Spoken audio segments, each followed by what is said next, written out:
Basketball is, fundamentally, a game of geometry, physics, and above all else, psychological warfare. There are the games that happen under the blinding arena lights, with 20,000 screaming fans, network television cameras capturing every single angle in high definition, and commentators screaming into their headsets to narrate the action to millions of viewers at home. And then there are the real games, the games that happen entirely in the shadows, the games that happen in empty practice facilities, on scuffed hardwood floors, where the only audience is a handful of other professionals who know exactly how agonizingly hard it is to survive, let alone thrive, in this league. These are the moments that never make it to the official box score. These are the moments where the true, undeniable hierarchy of the sport is violently and quietly established. To understand the story of the $55,000 bet, you have to understand the specific, suffocating atmosphere of an NBA gym, when the doors are locked, the media is nowhere to be found, and the players are left entirely to their own devices. It is a place of raw, unfiltered competition. The exact year, the specific date, the exact location on the map, these historical footnotes matter far less than the emotional reality of what took place on that floor. The air in this particular gym was heavy and stagnant, smelling strongly of industrial floor wax, fresh athletic tape, deep heating muscle rub, and the distinct sharp scent of genuine leather basketballs being pounded relentlessly against the floor. The overhead fluorescent lights hummed with a low, constant vibration, a mechanical buzzing sound that you only truly notice when the room goes completely, terrifyingly dead silent. And this room, filled with the greatest athletes on the planet, was about to go dead silent. Standing on the far wing, idly putting up baseline jump shots, was a young Reggie Miller. We need to talk about Reggie Miller right now, in the very first minute of this story, because his unique perspective is the only way to truly understand the sheer scale of the psychological dominance that is about to unfold. At this point in time, Reggie Miller was a young, venomous, unapologetic sharpshooter for the Indiana Pacers. He was a man who was actively, meticulously building his entire career, his entire reputation, and his entire legacy on the fine art of talking trash and then backing it up with devastating, heartbreaking three-pointers that ripped the soul out of opposing arenas. Reggie was not easily intimidated by anyone. He thrived in hostile, toxic environments. He absolutely loved the sound of 20,000 people booing him simultaneously. He loved looking a veteran opponent directly in the eye, telling them exactly how, when, and where he was going to score on them, and then doing exactly that while they watched helplessly. But even Reggie Miller, with all his legendary bravado, with all his supreme self-confidence, maintained a very specific, quiet, almost religious reverence when he was in the presence of one particular man. That man was Larry Bird. Reggie was standing near the baseline, a basketball resting comfortably on his hip, just watching Bird go through his pre-practice routine. Reggie had learned very early in his NBA career that you absolutely do not poke the bear when the bear is wearing a green Boston Celtics warm-up jacket. Talking trash to Larry Bird was not just a strategic mistake, it was an invitation to a highly public, deeply humiliating execution. Reggie watched Bird with the intense, analytical scrutiny of an apprentice, watching a grandmaster, analyzing the footwork, the release point, the utter lack of wasted motion, trying to absorb even a fraction of that mythical aura. Larry Bird did not look like a mythological figure. He did not look like a superhero. If you pulled a random person off the street who had never seen a basketball game in their life and told them that this man was the most terrifying, unstoppable offensive weapon on the planet Earth, they would probably laugh in your face. Bird was tall, yes, but he possessed a slouching, almost awkward posture. His pale skin was usually covered in a light sheen of sweat before he even started running up and down the floor. His blonde hair was perpetually messy, and he moved with a stiff-legged gait that spoke to years of accumulating injuries, a bad back, mangled fingers, and a body that was slowly but surely betraying him. He looked like a man who should be repairing tractors in a dusty barn in French Lick, Indiana, not dominating the most finely tuned, explosive athletes in the entire world. But that was the grand, devastating deception of Larry Bird. His physical appearance was the ultimate trap. Inside that unassuming, fragile-looking frame was a basketball supercomputer, a mind that processed spatial relations, passing angles, and defensive rotations faster than anyone else on the floor. He didn't play the game at the speed of his body, he played it at the speed of his mind. And his mind was flawless. He was a man of supreme, almost psychopathic confidence. He didn't just want to beat you on the scoreboard, he wanted to completely demoralize you as a human being. He wanted you to go back to your lonely hotel room, stare blankly at the ceiling in the dark, and deeply questioned why you ever thought you were good enough to pick up a basketball in the first place. And if there was anyone in the league who truly understood the concept of psychological destruction, it was the man who was currently walking across the court with a heavy, deliberate, aggressive stride, Dennis Rodman. But it is crucial to understand that this was not the colorful, eccentric, wedding dress wearing media spectacle Dennis Rodman of the late 90s Chicago Bulls. No, this was the Detroit Pistons version, the bad boys version. Old defense guard who was rapidly and violently redefining what it meant to play on the defensive side of the basketball. Rodman was a force of pure, unadulterated, chaotic energy. He was an athletic marvel, possessing fast twitch muscle fibers that allowed him to jump 2 or 3 times for a rebound before another player had even landed from their first attempt. He had a massive wingspan that seemed to swallow up the passing lanes, and a motor that simply never ever stopped running. But more importantly, Rodman was a predator. As an all-defense specialist, his entire reason for existing on the basketball court was to find the opposing team's best, most confident player and make their life a living hell for 48 minutes. He didn't care about scoring points, he didn't care about the spotlight. He cared about frustration. He wanted to get under your skin, step on your expensive sneakers, grab your jersey when the referees were looking the other way, whisper highly personal, deeply offensive insults into your ear, and strip away your dignity possession by excruciating possession. He viewed offensive fluidity as an act of sheer arrogance, and he viewed himself as the ultimate, humble equalizer sent to destroy it. The gym was relatively loose and relaxed. Players from various teams were gathered for an all-star weekend practice session. It was supposed to be a friendly, low-stakes environment. Guys were stretching on the sidelines, trainers were rolling out tight hamstrings, basketballs were bouncing in a chaotic, unsynchronized rhythm that echoed off the cinderblock walls. Reggie Miller was still hovering near the baseline, putting up casual baseline jumpers to keep his wrist warm, but his eyes kept drifting inevitably to the middle of the floor where Bird was standing. Bird was parked casually at the top of the three-point arc, holding a basketball loosely in his right hand. He looked bored. He looked completely unimpressed by everything happening around him, unimpressed by the sheer concentration of talent in the room. He was wearing his standard gray practice t-shirt, drenched in sweat, and green mesh shorts. He wasn't even fully laced up yet, his sneakers were tied loosely. He was just existing in his own space, untouched and unbothered. Rodman saw this from across the gym. Rodman hated this. To Dennis Rodman, the basketball court was a sacred ground of maximum exertion. The idea that someone could stand on the hardwood and look completely relaxed, completely devoid of tension, was an insult to the grind that Rodman lived every single day.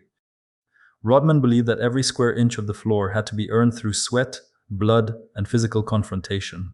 He saw Bird's casual demeanor as a direct, personal challenge. It invalidated the anxiety and the manic energy that fueled Rodman's entire game. Rodman abruptly stopped his own warm-up routine, tossed his basketball aggressively to a terrified ball boy, and began to walk purposefully toward the top of the key, his eyes locked dead onto the Celtics legend. The atmosphere in the gym began to shift almost immediately. It wasn't a sudden, dramatic silence, but rather a gradual dimming of the background noise, like someone slowly turning down the volume dial on a stereo. Professional athletes are highly, almost supernaturally attuned to the social dynamics and power struggles of their peers. When an apex predator like Rodman locks onto an absolute titan like Bird, everyone in the vicinity feels the change in barometric pressure. Reggie Miller stopped his shooting motion entirely. He held the ball at his waist, his eyes widening, taking a subtle step closer so he could hear the exchange. He knew history when he saw it forming in front of him. The trainers stopped chatting. The rhythmic bouncing of basketballs began to cease one by one, until only a few echoed in the cavernous space. Rodman stopped about 4 feet away from Bird. He dropped into a slight crouch, not a full defensive stance, but the aggressive, coiled posture of a man who is ready to spring forward and initiate contact at a moment's notice. His eyes were wide, burning with that intense, unblinking stare that had unsettled dozens of all-stars before him. He was breathing heavily, intentionally projecting his physical readiness. "You think you're pretty smooth out here today, don't you, Larry?" Rodman's voice was a gravelly, abrasive bark, loud enough for the nearest 15 people to hear perfectly.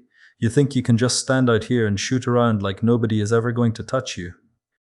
Like you own the place?"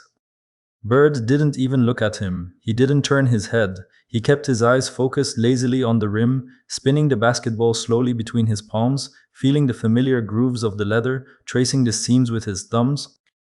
He didn't shift his weight. He didn't acknowledge the massive physical threat standing just inches from his airspace. This, of course, was the absolute worst thing he could have done. The all-defense guard thrived on reaction. He needed you to push back, to get angry, to engage in the verbal mud wrestling match. Silence was the one weapon Rodman didn't know how to fight, because silence implied that he was beneath notice. "I'm talking to you, Bird." Rodman stepped a half-inch closer, his chest nearly touching Bird's shoulder, invading the intimate personal space that players usually respect during warm-ups. "I'm telling you right now, in a real game, when it actually matters, you don't get these soft shots off. I lock you down completely. I take your space, I take your air. You don't breathe unless I tell you to breathe. You're soft without your screens." Finally, agonizingly slowly, Bird turned his head. His expression was completely blank. It was the look of a man who was mildly inconvenienced by a buzzing mosquito at a picnic. He looked Rodman up and down, taking in the intense posture, the sweat already beading on Rodman's forehead, the sheer palpable desperation for acknowledgement and respect. Bird's eyes were cold, calculating, and utterly devoid of fear. "Dennis," Bird said, his voice flat, carrying that distinct, nasal Indiana drawl that always sounded a little too casual for the absolute violence of the words he was about to speak. "You couldn't guard a parked car if I gave you the keys." A few players standing near the free throw line on the adjacent court stifled bursts of laughter. Reggie Miller bit his lower lip hard, shaking his head slowly side to side. This was it. This was the legendary Bird trash talk in action. The trap had been set with surgical precision, and Rodman, driven by his relentless ego and insecurity, had walked right into it. But Rodman wasn't going to back down. He couldn't back down. His entire identity in the league was built on never taking a single step backward, no matter who was standing in front of him. "Is that right?" Rodman sneered, slapping the hardwood floor with both hands, the sharp smack echoing violently off the walls like a gunshot. "Let's put a real price on it then. Right here, right now, one-on-one, one single possession. I bet you $55,000 you can't score on me. Cash. Today. I'm all over you. No screens, no help defense, no soft referees to blow the whistle and bail you out." 55 grand says you can't even get the ball to touch the rim. $55,000. Let that number sink in for a moment. In today's NBA, where supermax contracts reach hundreds of millions of dollars and players have massive endorsement deals, 55 grand might seem like a casual fine for a uniform violation. But in that era, in the context of a locker room side bet on a random practice floor, it was an absolutely astronomical sum. It was life-changing money for normal people. It was a house. It was the kind of money that proved you were absolutely, unequivocally serious, bordering on unhinged. It was a number specifically designed to make the other person flinch, to make them consider the actual financial reality of their pride. It was a staggering proposition that instantly elevated this from a petty squabble to a gladiatorial combat. The entire gym had gone completely silent now. The trainers stopped moving entirely, holding white towels in their hands like statues. The ball boys stood frozen against the padded walls. The ambient mechanical hum of the fluorescent lights was suddenly the loudest sound in the building, pressing down on everyone's eardrums. Reggie Miller was leaning so far forward he was practically on his toes, his heart pounding in his chest. He was witnessing a high-noon shootout between two of the most mentally intense competitors to ever touch a basketball. Before we watch Larry Bird respond to this monumental, insane challenge, before we see the mechanics of the impossible unfold on this practice floor, I need to take a very quick, very important pause. Right here, in the middle of this freezing silent gym, before the ball is even checked, I want to ask you a question, a real question to everyone watching this video right now. Drop down into the comments section and tell me exactly what state and what city you are watching this video from. I love seeing the geographical footprint of our basketball community, seeing exactly where these legendary unspoken stories echo today. It fascinates me to know if you're watching this from a crowded subway car in New York, a quiet living room in Texas, a coffee shop in California, or halfway across the world in another country entirely. So take 5 seconds right now, scroll down, and drop your city and state in the comments. Let's see how far this story reaches. And while you are down there, if you are the type of person who truly appreciates the quiet, unseen, deeply psychological moments of sports history, the stories that the mainstream television broadcasts completely miss, hit that subscribe button. We are building a massive, dedicated library of the greatest untold stories in sports, and I want you to be a daily part of it. Your subscription is the only way we keep finding these legends. Now let's get back to the hardwood, where $55,000 of pride and cash is hanging in the heavy air, waiting for an answer. Bird looked at Rodman. He didn't look shocked by the massive number. He didn't look amused by the theatrics. He looked deeply, profoundly bored by the entire interaction. He slowly bounced the ball once. The heavy thud of the leather hitting the wood felt like a heartbeat syncing up with the tension in the room. He caught it with both hands, brought it up to his waist, and let out a small, genuinely tired sigh. 55,000, Bird repeated, testing the words in his mouth as if trying to decide if it was worth the effort of lifting his arms. You want to bet $55,000 on one single possession of basketball? That's what I said, Rodman barked, spreading his arms incredibly wide, showcasing the massive, terrifying wingspan that had paralyzed half the point guards in the Eastern Conference. You and me, let's go. Put your money where your mouth is, Larry. Bird tilted his head slightly. He looked at the rim, measuring the distance, then looked back at Rodman's intense, sweating face. Dennis, you're an all-defense guard. You're supposed to stop me. That's literally your only job on the payroll. But the problem is, you think defense is about your hands and your feet. You think if you just stand close enough to me, if you sweat on me, you can actually change what happens next.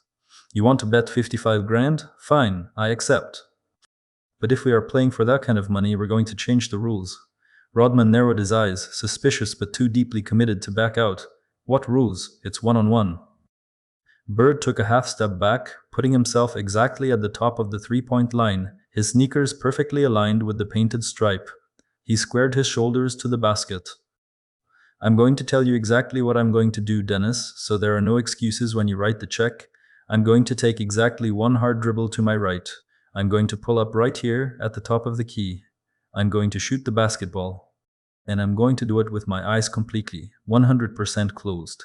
And you, the great all-defense guard, still aren't going to be able to stop it. $55,000 says I make it blind. The gym didn't just go silent. The oxygen seemed to physically evaporate from the room. Reggie Miller's jaw literally dropped, his mouth hanging open in utter disbelief. This was light years beyond standard trash talk. This was a level of psychological violence and supreme arrogance that bordered on cruelty. To tell an all-defense guard, a man whose entire existence, ego, and livelihood was predicated on stopping offensive players, that you were going to score on him, not by using a clever screen, not by running a complex offensive set, not by using a pump fake, but by telling him your exact precise movement beforehand and then actively blinding yourself, was the ultimate form of disrespect. It was Larry Bird essentially stating, in front of a jury of their peers, that Dennis Rodman, with all his incredible physical gifts, his vertical leap, and his relentless motor, was entirely and completely irrelevant to the outcome of the play. It was treating a legendary defender like a minor gust of wind. Rodman's face contorted into a mask of pure, unadulterated rage. The disrespect was palpable. It felt like a physical slap across the face. He slammed his hands together violently. You're out of your mind. You're insane. You close your eyes. I'm blocking that shot into the fifth row of the bleachers. I'm taking your money, Larry. I'm going to embarrass you. Let's go. Check up. Bird didn't check the ball to him. He didn't need to initiate a formal game of one-on-one. They weren't playing a game anymore. They were executing an inevitability. Bird held the ball firmly in his hands. He looked at the rim one last time. He took a mental photograph of the geometry of the court. He mapped the distance, the angle, the height of the rim, and the physical presence of Rodman standing aggressively in his airspace. Let's break down the sheer, terrifying physics and biomechanics of what Larry Bird was about to attempt, because without understanding the science, you cannot appreciate the miracle. A regulation basketball rim is exactly 10 feet off the ground. It is 18 inches in diameter. The basketball itself is roughly 9.5 inches in diameter, leaving very little margin for error. At the top of the three-point line, you are standing 23 feet and 9 inches away from the center of that suspended target. When a professional basketball player shoots a jump shot, they're relying on a highly complex, infinitely practiced kinetic chain. The power generation starts in the toes, transfers through the calves, into the deep bend of the knees, surges up through the hips and the core, extends powerfully through the shoulder, hinges precisely at the elbow, snaps violently at the wrist, and finally rolls smoothly off the fingertips. Every single one of these micro movements must be perfectly aligned, perfectly timed, and perfectly executed to generate the exact amount of arc, distance, and backspin required to navigate a heavy leather sphere through a small metal ring from over 20 feet away. Normally, heavily dependent on human physiology, a shooter relies entirely on visual feedback. The eyes lock onto a specific target, usually the front lip or the back loop of the rim, sending rapid, instantaneous electrical calculations to the brain. The brain then subconsciously adjusts the muscle tension in the arms and legs in real time to compensate for distance, angle, and physical fatigue. The eyes are the targeting system, the radar that guides the missile.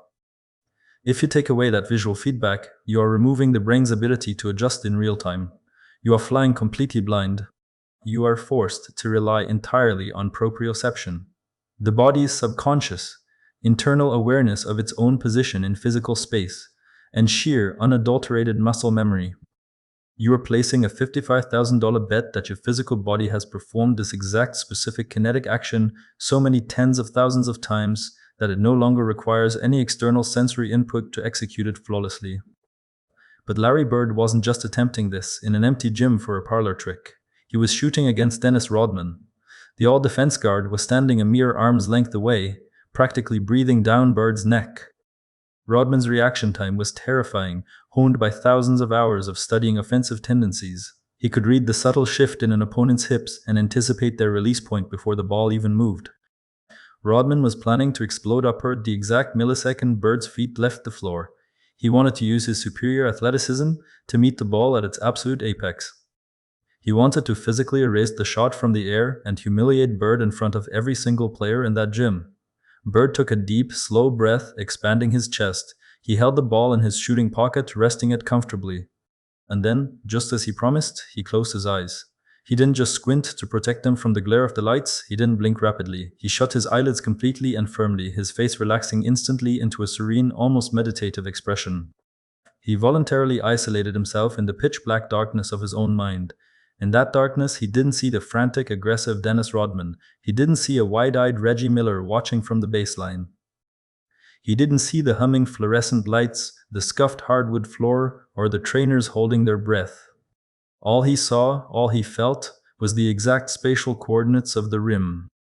It was a permanent fixture, burned deeply into his consciousness, from decades of obsessive, psychotic repetition in lonely gyms, in the rain, in the snow, and in empty barns in French Lick, Indiana. He had shot the ball in the dark before. He knew what the dark felt like. The rim wasn't a physical object anymore, it was a feeling. True to his exact word, with his eyes completely shut tight, isolating his vision entirely, Bird took one incredibly hard, decisive dribble to his right. The explosive sound of the heavy leather ball hitting the polished hardwood floor echoed through the dead silent gym like a rifle shot. Rodman reacted instantly, practically teleporting with the sound. He mirrored the step perfectly, utilizing his elite lateral quickness to stay completely attached to Bird's hip. His hands were up high, his knees were deeply bent, his body coiled incredibly tight like a steel spring ready to launch. Rodman was in perfect textbook defensive position. He was exactly where any defensive coach would dream of their player being. He had anticipated the move because Bird had explicitly told him it was coming. Bird planted his right foot hard, brought his left foot parallel in a flawless, instantaneous gather, and transferred the violent energy of the dribble straight upward into his legs. He rose into the air, initiating the jump shot. Rodman exploded off the floor simultaneously, matching the timing with frightening precision. The all-defense guard had a significantly higher vertical leap than the aging, battered Celtics forward. Rodman soared upward, his massive arm extending high above Bird's head, his incredibly long fingers reaching frantically for the space where the ball was mathematically destined to be. If this were a simple physics equation on a chalkboard, Rodman had solved it perfectly. He had the dominant angle, he had the superior elevation, and he had the flawless timing. He was going to block the shot. But Larry Bird's release point was a marvel of unorthodox biomechanics. It wasn't a standard, textbook, by-the-book jump shot that they teach in basketball camps. Bird brought the ball slightly behind his right ear, contorting his arm to create a unique, unblockable angle that made it incredibly difficult to reach, even if a defender knew exactly when and where it was coming. Furthermore, the sheer speed of his release, the microscopic fraction of time it took the ball to travel from his waist to his fingertips, was blindingly fast. a blur of motion honed over a lifetime of avoiding bigger, faster defenders. Still suspended high in the air, his eyes still firmly, undeniably closed, Bird reached the absolute apex of his jump. The tension in his core stabilized his body perfectly in mid-air. He snapped his wrist with violent, practiced precision. The ball rolled smoothly off his middle and index fingers, catching the perfect tight backspin that elite shooters dream of. Rodman's hand swiped aggressively through the empty air, just a fraction of a millisecond too late, missing the textured leather by mere millimeters. He felt the rush of wind as the ball left Bird's hand, but he felt no contact. The ball was already in flight, climbing high into the heavy, humid air of the gym, leaving the chaotic, desperate physical struggle of the defensive play far below it. Bird landed softly back on the hardwood floor. He did not open his eyes. He stood frozen in the exact spot he had landed, his feet planted firmly, his right arm still raised extremely high in the air, his wrist bent sharply downward in the classic, beautiful gooseneck follow-through.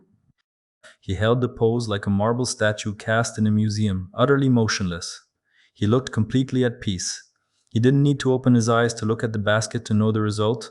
He didn't need visual confirmation. He knew the exact trajectory, the exact weight of the release, and the exact rotation of the ball, the very millisecond it left his fingertips.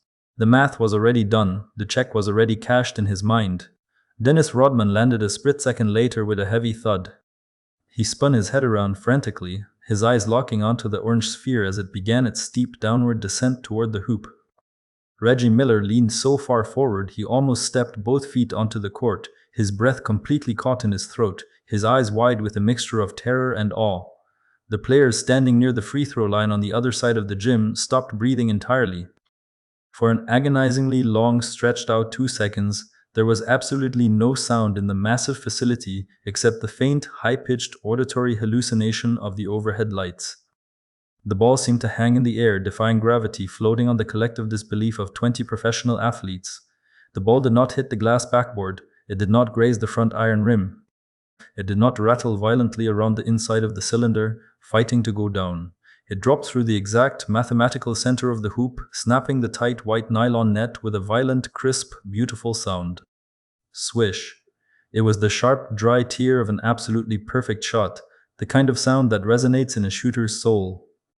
The ball fell straight through without touching a single molecule of metal, hit the polished hardwood directly below the basket with a soft thud, and bounced lazily, innocently toward the padded wall. Larry Bird still had his eyes closed. His right arm was still raised in the perfect follow-through. The deafening silence held for exactly one more heartbeat, letting the reality of the moment settle over the room, and then the entire gym absolutely erupted. It wasn't a standard cheer, it was a collective, chaotic explosion of pure disbelief, shock, and nervous laughter. Several players on the far court grabbed the tops of their heads with both hands, spinning around in circles and shouting in pure shock, unable to process what they had just witnessed. Reggie Miller threw his long arms up in the air, letting out a loud barking laugh, shaking his head side to side in absolute unadulterated awe. Reggie had seen Bird do impossible, game-winning things in actual televised games, but this, calling the exact shot, stating the massive $55,000 bet, explicitly telling the defender the move, closing his eyes completely, and burying it flawlessly over the best individual defender on the entire planet, was a level of psychological violence and mastery he had never witnessed before in his life. It was a complete dismantling of another man's reality. Dennis Rodman stood absolutely frozen in the paint, standing near the free throw line. His long arms dropped heavily, lifelessly to his sides. He stared blankly at the empty white net, still swaying slightly from the ball passing through it, then slowly, rigidly turned his head to look back at Bird. The aggressive, hyperactive, chaotic energy that usually radiated from the all-defense guard had vanished entirely. It was as if someone had pulled the plug on his power source. He looked completely hollowed out, utterly defeated. He had executed his defensive assignment perfectly. He had contested the shot with everything his incredible body had to offer. And it hadn't mattered in the slightest. He had been rendered utterly useless, completely neutralized, by a man who couldn't even physically see him. Finally, very slowly, Larry Bird opened his eyes. He lowered his right arm, slowly bringing it down to his side with deliberate calmness. He didn't smile, he didn't flex his muscles, he didn't scream or look at the crowd of players who were losing their minds on the sidelines. He simply looked straight at Dennis Rodman. The flat, unbothered, intensely bored expression had never once left his face. He looked at Rodman the way a disappointed, tired teacher looks at a stubborn student who has failed. A very simple, repetitive pop quiz for the fifth time. Bird took two slow, deliberate steps toward Rodman. The gym miraculously quieted down just enough to hear the final, inevitable exchange. Bird didn't yell. He didn't have to raise his voice at all. True power doesn't need to shout to be heard. "I told you, Dennis," Bird said, his voice quiet, remarkably steady and devastatingly calm, echoing clearly in the stunned silence. "Defense isn't about jumping high, it's about knowing exactly where you are on the floor." West. "And you don't even know what building you're in right now. Have the money ready." Bird didn't wait for a response. He didn't stick around to gloat or soak in the adulation of his peers. He didn't want a high five from anyone. He simply turned his back on the humiliated old defense guard, tucked both of his hands back deeply into the pockets of his green Celtics warm-up pants, and began walking slowly, with his stiff-legged gait, toward the double doors leading to the locker room. He didn't ask for the $55,000 right then and there in cash. The money itself was just a formality at this point, a symbolic trophy. The real debt had already been paid in full on a psychological, spiritual level. Rodman's fierce pride, his carefully cultivated aura of invincibility, had been publicly shattered into 1,000 pieces and left scattered on the hardwood floor for everyone to see. As Bird disappeared through the swinging double doors at the end of the facility, leaving the gym in a state of chaotic aftermath, Reggie Miller walked over and slowly picked up the basketball that had rolled to a stop near the baseline. He held it tightly in his hands, looking down at the leather, then looking at the exact spot on the three-point line where Bird had just been standing, and finally to Rodman, who was still staring blankly at the floor, completely lost in his own failure. Reggie Miller realized in that exact moment what it truly meant to be a grandmaster of the game of basketball. It wasn't just about physical skill, speed, or strength. The NBA was full of men who could run faster, jump significantly higher, and push much harder than Larry Bird. Dennis Rodman was the living, breathing embodiment of that elite physical superiority. But physical superiority is strictly bound by the rigid laws of physics. It requires space, it requires physical reaction, and most importantly, it requires sight.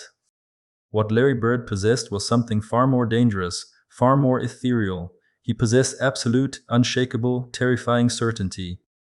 He had built an impenetrable fortress in his own mind, a flawless mental map of the basketball court that was so precise, so deeply ingrained in his nervous system and muscle fibers, that external factors, like the massive distance of the shot, the intense pressure of the moment, the exorbitant amount of money on the line, or the physical presence of an all-defense guard trying desperately to block his vision, were completely and utterly irrelevant. When Bird closed his eyes, he wasn't taking a gamble. He wasn't hoping for a lucky bounce. He was simply turning off the unnecessary noise of the outside world. He was removing the distraction of Dennis Rodman from the equation entirely, reducing the defender to a non-entity. He proved, unequivocally, that true greatness isn't about reacting to your opponent's moves. It's about aggressively forcing your opponent to exist in a reality that you have already created, controlled, and mastered. Dennis Rodman would go on to win multiple championships. He would become one of the greatest, most relentless rebounders and defenders in the history of the sport. He would terrorize Michael Jordan in the playoffs, battle Magic Johnson, and frustrate countless other Hall of Fame players. He would build a legacy on defensive intimidation. But those players who were standing in the gym that day, watching the $55,000 bet unfold in real time, knew a secret. They knew that there was one player who existed completely outside of Rodman's jurisdiction. There was one player who could simply close his eyes, plunge the world into darkness, and make the nightmare disappear with a flick of his wrist. The story of this bet rarely gets told on the major sports networks. You won't find grainy, high-definition footage of the shot falling through the net on endless highlight reels. There are no official box scores to verify the $55,000. But in the quiet, sacred corners of NBA locker rooms, among the aging veterans who truly understand the invisible, psychological wars that are fought on the hardwood when the cameras are turned off, the legend of the blind jump shot is spoken about with a hushed, reverent, almost fearful tone.